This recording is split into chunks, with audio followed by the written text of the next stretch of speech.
They look at cases of errors and do exploration and evaluation and running the conference itself. I think holding that space to be really vulnerable and to experience the pain, regret, remorse, shame, but then controlling that and letting it, rather than be a negative experience that crushes you, it actually becomes the impetus to grow, be better, and make our system stronger. Welcome to the EthnoMed podcast. I'm your host, Dr. Duncan Reed, a primary care physician at Harborview's International Medicine Clinic and medical director of EthnoMed. In our ongoing Provider Pulse series, we continue to highlight healthcare providers and the diverse paths they took to their current positions. We also explore how their experiences impact the care that they provide today. Whether you are a medical student, medical professional, or someone who's simply interested in the stories behind medical professionals, this podcast is for you. In our intro, we heard from Dr. Ayman Youssef. He is the Chief Resident of Quality Improvement in Internal Medicine at Harborview Medical Center in Seattle, where he spends much of his time running something called Morbidity and Mortality Conference, M&M, a regular gathering where doctors examine cases where things went wrong and ask why. It's the kind of work you grow into if you develop the right combination of curiosity, humility, and willingness to sit with uncomfortable questions, which, as it turns out, describes something of how Ayman Youssef has moved through his entire life. But to understand how he got to that conference room at Harborview Medical Center, we have to go back to Houston, back to an Islamic school where he was a principal's son and didn't quite fit in, back to a calculus classroom where someone finally saw his potential, and back to a medical school application where, for the first time, he had to articulate to himself and to others how his path made any sense. This is part one of a part two conversation with Dr. Ayman Youssef. My name is Ayman Youssef. I am a chief resident of the internal medicine program under Harborview currently, and I work in the role of quality and safety. One of the biggest things I do is organize the Department of Medicine Morbidity and Mortality Conference, and that happens every second and fourth Wednesday of the month, and it's a large conference. For younger listeners who are in medicine yet, M&M, or this morbidity and mortality, is a big part of medicine in general, right? Yeah. No matter what field of medicine you're in. And I think there's kind of a cultural shift that has taken place, would you say, over the past few decades? Absolutely. I mean, M&M, morbidity and mortality, has been around for a long time. That's something that's in medicine culture and adjacent media as well, where why did you do this? And it's kind of intensive interrogation of how could you be so stupid? And that culture has shifted, and it's more under the lens of quality improvement, looking at not just the individual and how the individual make errors or lapses, but also the system. We have a very complicated, chaotic system that's inevitable to have errors that develop. So morbidity and mortality are looking at cases where there are poor outcomes in terms of either someone died or things that were very morbid, and it's kind of looking at those cases and seeing where we can do better and improve. And so it's a lot of just a very investigative work, honestly. It's a lot of sleuthing, and then it's a lot of curiosity. And I think the curiosity part has been really enjoyable for me. I am a curious person, and I think that is what kind of fuels a lot of my desire to do this work and also desire to seek truth. It really is, I think, a form of justice that we do. I think just in terms of investigating harm, and then there's no way to undo something that happens, and sometimes we can't control things that happen. Things are very complicated at times. Sometimes there's a very discrete error, but learning from it and making sure that we do our best to prevent it from happening again, I think that's really a form of restoration, really making sure we learn from the harm that we do. Has it changed the way that you practice clinical medicine? I mean, obviously, I learn a lot from these cases. One thing I appreciate always is there's things that you just can't control. The trajectory of things, the path that either patients are on, or you're one actor, and I'm not that important. It's easy to have miscommunication. It's easy to make assumptions about someone not having the best intent, or someone being lazy, or someone, whatever. And I think it's helpful to see the different sides, different angles, and actually see, okay, this person was trying. And so I think that's humbling for me. I could have very well done the same things. And often there's a lot of challenging decisions or errors that happen that I think many people would make. And that's the whole point. So many of us would fall into this situation. So it's very humbling. It's very humbling, and being more curious, being more accepting that we make mistakes. It's reflective type work. It's stuff I always will want to be doing. And I think it's at the core of just our human nature. I think it's the core of what's important, which is growth, reflection on experience. That's a lifelong process, bringing in the reality of being a human being into this field. And that's honestly the spirit when I try to bring to the M&M conference that I run. That's the energy I try to bring. It's intense. I ask pointed questions, but at the end of the day, thank you so much. I appreciate what you did. And I'm sorry that what happened and everything that you've experienced as a result. Ayman talks about medicine the way someone does when they have had to work to earn the relationship with it, when it wasn't handed to them, and when the path to it was anything but clear. To understand where that came from, you have to understand where he started. So that's where you are now. Where are you from, and what's your story? My dad is Egyptian and my mom is American, which boils down to family roots coming from Irish, British, and German. I was born in College Station, Texas, so home of the Aggies. That's where my parents met. My mom was a Longhorn. For those that know, they have a rivalry in the past. So it's just funny that my parents got married. I grew up a large part of my life in Houston. My mom did not grow up Muslim. I come from a Muslim background, and it's important. My mom converted in her late 20s before she met my dad. She traveled the world to explore and figure out what felt like the truth for her. And she landed on Islam. And then my dad is Muslim, and they got married. So that's the kind of background I think is important for me. Growing up as bicultural or mixed identity is hard.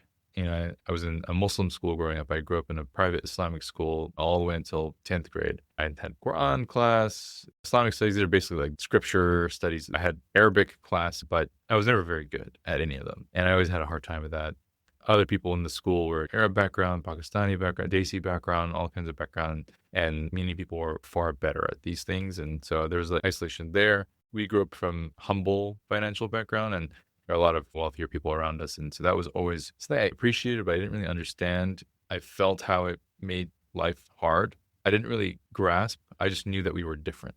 We didn't go on vacations. We didn't take time off. Always kind of grinding, hard work. My parents were very much about working really hard, but for a cause. They believed, my dad was the principal of the school, this Islamic school, and my mom was an English teacher there. So I was the son of all that.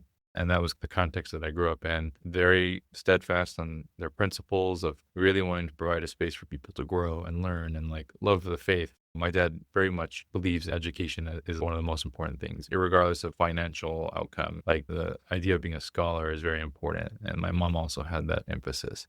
So that was something that was always in the background, just working hard, doing the right thing, and also caring about your intellect, your education. I'm the oldest of 3 brothers, and so I got the large brunt of that. I gave my parents a good run for their money, and so I think they're exhausted. My brothers, they're great, but I definitely got the pressure of all these things. When I think about that, your dad was principal, Mm-hmm. your mom's an English teacher. Mm-hmm. I'm wondering at home, is the demeanor change much from what it was at school, or is it kind of an extension of My it? dad is the same. My dad is consistent. I've never met a more consistent person, honestly. He is to a fault consistent on his principles, values, everything. There was no different treatment of people at school versus me. It's principal is just my dad, right? In terms of hats, it's just that he functioned very well as a principal and as a model and someone who can guide values. But it was the same thing at home, So my mom is a very fun type person, very big heart. So there was a balance. We're a very goofy family too. So we're a bunch of weirdos because you have people with mixed backgrounds and identities trying to figure out what the hell life is about. And we all kind of just cope with humor. But that's the kind of home we have. Ayman's father had once wanted to be a doctor himself, but as a non-Saudi living in Saudi Arabia, he wasn't eligible for their medical schools. Engineering became his path instead. He eventually moved to Texas, came close to finishing a PhD in civil engineering, and then pivoted to education. He became a school principal. Ayman would attend this school, and this came with its own complications. You said you weren't particularly academic. Yeah, I would say I was a non-academic. I was a bit more of goofball, really, is more of my field of expertise growing up. And, I had a lot of hard times. It's not popular to be the principal's son. I experienced a lot of bullying. I was very isolated a lot of times. I wasn't very communicative of that. It was not really known always. And for me, I thought it was normal. People give me a hard time because of this reason, and that makes sense. That's just how it is, Yeah. I get it. You hate me because my dad's a principal and you got in trouble the other day. So now I'm not getting picked for any of the sports or getting hit with the ball or whichever. And so that affected me a lot growing up. I didn't realize how it affected me. And then I left that school and went to a public school, a very white predominant area, not diverse. It was a very diverse school that I came from. I had people from all across the globe united as just being Muslims. You had people all across Africa, Indonesia, Malaysia, all across the Indian subcontinent, Middle East, even had some people who converted who were initially Christians from South America. And we had American converts as well. So it was a very diverse environment. I went from that, where I was also isolated. Then I went to a white Christian predominant environment, very wealthy. So I didn't fit in still from the wealth part. But, in my Islamic school, I was more white, and that was kind of different. And I didn't speak Arabic. My mom didn't really instill American culture. And so I didn't fit in culturally or looks wise in Islamic school. And then I went to the white school, and then there's a kind of moment where it's like, hey, you're cool. And then they're like, what's your name? And then things would fall apart. And that's kind of how it felt like. And so now I'm not white enough. Not white enough for one world, not Muslim enough for another, not wealthy enough to disappear into either. Ayman describes this period with a perspective of intervening years, but you can still hear his sense of isolation. I grew up feeling a lot that I didn't have potential. I was not top of the class. I was not popular, et cetera, et cetera. And my parents were humble. They were hard workers. So I didn't have these instilled ideas growing up that like I'm destined for greatness of some sort or that I have to do certain things. I knew that I needed to be a good person. At least that's what my parents modeled, and to work hard. But there was no like, you are going to be a doctor. You are this or that. I didn't have any of these things kind of superimposed on me. I was in that group of people that did not know what they were doing necessarily. How was school? Like, were you interested in school or interested in things in high school? Yeah.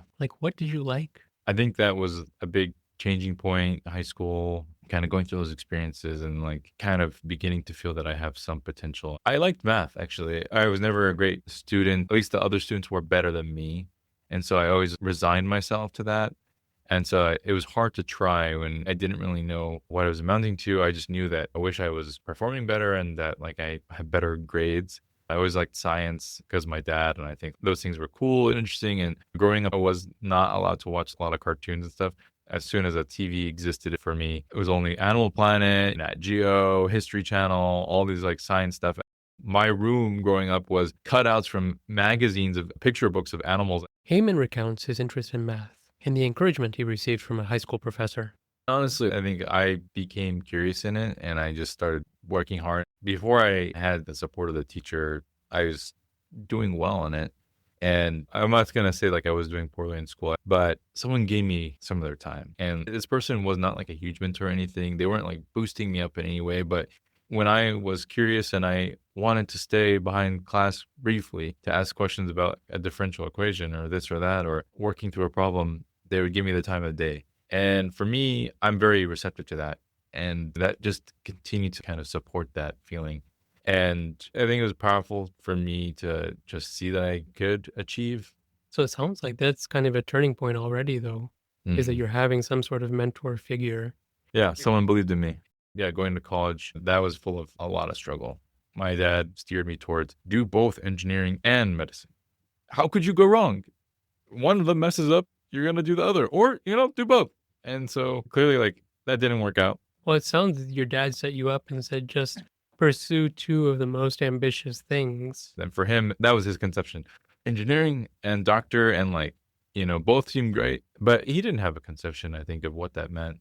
Wow. So then in this strange way, it sounds like in high school, there maybe wasn't very specific pressure put on you, but as soon as you got to college, they were like very... It was a vague background pressure. Yeah. And honestly, more of the pressure was more of, if you don't do well, we're not going to be able to send you to college.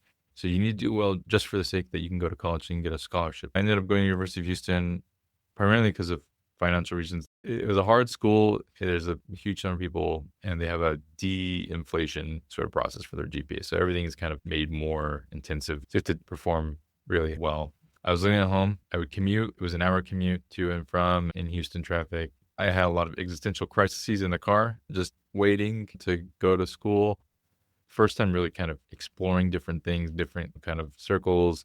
So that was like exposure to different kind of concepts. Over the next few years, Ayman moved through biomedical engineering, petroleum engineering, electrical engineering. and eventually a mathematics biology track. Each pivot made with conviction, each one running into some version of the same wall. His GPA had to remain high for the scholarship and to remain competitive for pre-med. His course load was enormous, and nobody was telling him that the way he was doing things was making everything significantly harder than it needed to be. So I started off at biomedical engineering because sounds like a genius idea, I'm doing pre-med and might as well do biomed. Makes sense. No, it doesn't. Then I switched really early on, literally beginning of first year, first semester to petroleum engineering because I was like, yeah, I mean, that seems like it's probably has a future here, Houston, makes sense. And then I took the intro class and I was like, I hate this. I hate petroleum. I hate the petroleum industry. What the hell am I doing? And I stopped going and I switched out of it. And I switched to electrical engineering because I was like, that's cool. Circuits and all these things, it's actually really interesting. Then I learned it was hard as hell, really hard. And now this is sophomore year, but I've done some basic intro stuff. So very heavy on the math and engineering stuff. And I had the pre-med stuff kind of very minimally on the side. I only did Chem 1 and Chem 2. But, sophomore year, I just walked into the circuits class. I was very excited. I thought I was made this such a brilliant decision. I actually like this. I'm going to keep doing the pre-med thing. Duh. The first day of the class, it's circuits 1. And the professor's like, all right, just going to start like this. 70% of you are going to drop the class. You're not even going to get the chance to fail. You're going to drop because you're going to realize that there's no hope for you. You're going to drop the class before the second test. Okay. And then he's like, those of you that remain, 60% of you will fail. I was like, am I that bad at math? I can't even calculate what percentage I would fall in. And I need to make an A. I need to make an A in this if I want to stay in the pre-med. Engineering, they'll run you through the grinder and you'll walk out with a 1.8 GPA and they're like, good job, buddy, you made it. It's not going to cut it for pre-med, And so I remember talking to the professor afterwards and I was sitting there kind of just destroyed. And I was like, hey, I think I need to drop your class. And he was like, it was very real with me. He was very respectful and listened. And I ended up dropping it. And then I had to drop the circuits lab and I had to drop other things, but I couldn't drop a lot of things. It was scholarship based. So I had to maintain certain hours and it was too late to enroll in new classes. By senior year, he'd finally gotten clear of the heavy math sequence and into the pre-med courses that would actually matter for his application. And then something clicked. I did all the pre-med classes. I loved organic chemistry. It just made sense in a way that was different than other things. It was very kind of mathematical in a way, but it has a visual component. I really fell in love with that. And I was feeling good. I figured some of these things out. I'm not doing this engineering crap anymore. Senior year, he finally dropped the math track and switched to biology. This meant cramming a lot of extra classes to graduate on time. But what were you thinking in the background? So you were marching towards this pre-med thing. Yeah. But it sounds like a death march, And you did it in one of the harder ways possible by starting off in all of the engineering. Yeah. But were you set on being a doctor at this time, or what did you know about being a doctor? No, yeah, let me answer that. That's a good question. So what I had done was I had played myself so excellently. So I had gone too far in the math stuff and I had dropped engineering and I was already sophomore year. So I had to figure out a career of something. I couldn't completely reroute and I knew I still liked this stuff. So I was kind of left with medicine. That was the default. And so I completed things out of an obligation to complete and I need to finish because I don't have infinite funds here to explore and mess around or take time. And so I was more like a completionist and I took the MCAT. I didn't know what else this would amount to.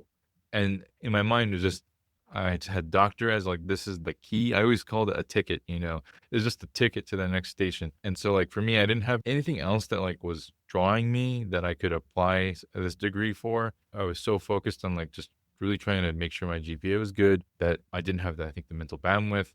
He had the MCAT score, he had the grades, he had the numbers, but he didn't yet have the answer to a simpler and more unsettling question. Did he actually want this? That answer came slowly and somewhat surprisingly when he sat down to write his personal statement. It was not until I was writing my personal statement and applying and interviewing that I was like, you know what, actually, this kind of makes sense. I think I have something to offer. I think my experience is valuable. I went through a lot of hardship. I have seen my family go through various hardships quietly, not accessing healthcare. All of my experiences have culminated and shaped my perception, like what's important for me. And I realized like I really wanted to be in a career or an environment that allowed me to know people, like allowed me to talk with people. And I was someone who liked to help people. I liked being able to lend myself and self sacrifice in a way. And for me, it was a really nice combination of I definitely was a nerd. And I definitely had these academic interests in physiology and cellular biology, and these things were interesting to me. And that in itself was not enough to make a career out of something. But then also introducing the aspect of really wanting to be a healer, someone that can extend themselves to others, but also get to know others. It really made sense that medicine was something that had potential for me. And that's a lot of what I emphasize in my personal statement, my interviews. I never had any feeling that I was going to be a doctor or anything for that matter, which is a little bit sad in a way. I had a rough childhood, and the future did not materialize in my mind as a young person, as a child. I was always thinking about today. Like I was not thinking about future. I didn't have a conception of future. I didn't have a conception of identity. For me, it was not a continuous process of successes that continued to boost me up and reaffirm that like you're going to be a doctor. For me, it was a constant journey of falling and faltering, feeling that am I doing the right thing? I'm doing it because I think I need to. And if it doesn't work out, I guess I'll figure that out. And things were working out, a lot of hard work, a lot of like sacrifice. It was only until like I was really applying and really thinking like, okay, what do I have to offer? Because, you get this personal statement business that we do here. It's like kind of a weird thing, in my opinion. It's like this dehumanizing process in society that we are in, where like a lot of things are numbers and objective and our grades and all these factors. But part of this is going to be you write me a heartfelt letter, it's like, okay, you know, and for me, I was like, well, I'm actually going to do that. I'm going to be very earnest about that. And I wrote very much my story. His mindset going into interviews was the same one that had gotten him this far. Be authentic, share the actual story, and don't perform for anyone else's expectations. Interviewers, as it turned out, had a favorite question, one that Ayman had clearly thought about more deeply than he had expected. They love that question. What would you do if you didn't get it? They love that question. Like they want to see like how the person squirms after. Well, of course I'm going to get at. But obviously it's like this indirect personality assessment. So what would you do? But one of them like framed it, and I was like, yeah, I know this question. And he's like, let's just say that God came down and said, you're never gonna get in. And I said, yeah, I mean, that's kind of my original plan of like how things were going to go. And I would just find something else that just meets all the things that matter to me. It might be teacher, it might be part-time bartender, part-time teacher, part-time, what to meet all the needs, but, I would do it. And I think I would be okay. I think for me growing up, my dad and my mom emphasized mortality a lot, like a lot. I think from like a religious perspective, that life is not permanent, you will die. And that mortality, for me, it's like, I'm going to die and I'm going to do something that I think is meaningful. And I grew up poor. I'm not very stressed about the money part. I'm not very stressed about the other things. Ultimately, it'll figure itself out. If I can't do this, then whatever. I'm going to do something else. Like it's not, and it still isn't for me. Like right now, I'm doing all this. And when I start getting very stressed, I think to myself, if I didn't have this tomorrow or something happens to my health or whatever, things are going to be okay. Return to the things that I find important. There's going to be something. And so that was kind of like my answer. And I think that's always still my answer. That's still, I think, very grounding for me. Like this mortality, we're all going to die, and not in a sad way, but there's things that speak to us, things that are meaningful. I did not come from privilege. I did not come from like a background of even scholarly, academic. I didn't have a foot in this world of medicine. I didn't know how it worked. I didn't know what it was like. There was no conception. And the good part of that was that, it's hard to really feel stressed about something I didn't ever have. You know, I didn't need you back then, and I don't need you now. I'm hopeful to do this because I think it's meaningful to me, but it's not going to control me. And I think that was the impression I gave. That answer, grounded less in ambition and more in equanimity, seems to have made an impression. Ayman did well in his interviews, and then he was accepted. So you were getting interviews, which is a great Yeah. sign already. Your numbers were good. And then did you get accepted multiple places? Did you get accepted one place? How did that work Yeah. out? I only applied in Texas because I didn't think it was realistic to apply outside. Texas has their own ranking system internally. My interview process was like, I'm going to be authentic and be very much myself. I felt like I had good interviews. I had good, authentic interviews with people. I ended up going to UTMB, University of Texas Medical Branch, has a different name now, in Galveston, Texas, not too far from my parents. It was like I moved out, but I was still close. The vibe there was a little bit more open. Galveston's an island, so it's kind of like island vibes, but it's still a medical school, it's still an academic institution. And how was it, though, getting into med school? I mean, did you feel like that was a turning point? That was your ticket onto the train? Yeah, I don't think I ever got on that train necessarily. I think I was still kind of myself, and I continued to make my way, my identity. There's so many different types of people, but I would say that a lot of rigidity in terms of like what, you're supposed to be, what you're supposed to do. So many people with anxiety, depression, or obsessive kind of traits, inability to enjoy anything. There are a lot of people that weren't like that. And I think finding the right crowd, finding people that had experiences that were not necessarily privileged. One of the starting lectures in medical school, they were like, if you have a parent who's a doctor, raise your hand. And I was like, I'm sure it's not that many. Literally like at least 3/4 of the entire room, raised their hand. And I was like, all right. I had a feeling, and it very much confirmed it. And I've heard a lot of people have a similar experience at their schools. The more prestigious the school, I think the more so that is. Ayman Youssef had gotten into medical school. He had the ticket. He was on the island. But medicine, as he was about to discover, has a way of resetting the clock on belonging. Even when you've earned your place at the table turns out to be full of people for whom that place was never in question. In part 2, Ayman takes us through medical school, a summer in Amman, working with Palestinian refugees, a match that didn't go quite the way he planned, and why he's grateful for it. And we get into what he's learned, the hard way, about mentorship, information, and what it actually takes to find your people in a system that wasn't built with you in mind. And if you didn't get your reality and ego checked before, it's going to get checked now. I was on a high of like, things are going well. And then I was again a nobody, and definitely like amongst nobodies, I was definitely not the top of the nobodies. And it felt like, again, okay, I got to figure out what I want. That's next time on the EthnoMed podcast. If this episode resonated with you, please share it with someone who might be on their own version of this road. And if you want to learn more about the communities and clinicians at the heart of this work, visit ethnomed.org. I'm Duncan Reed. Thanks for listening.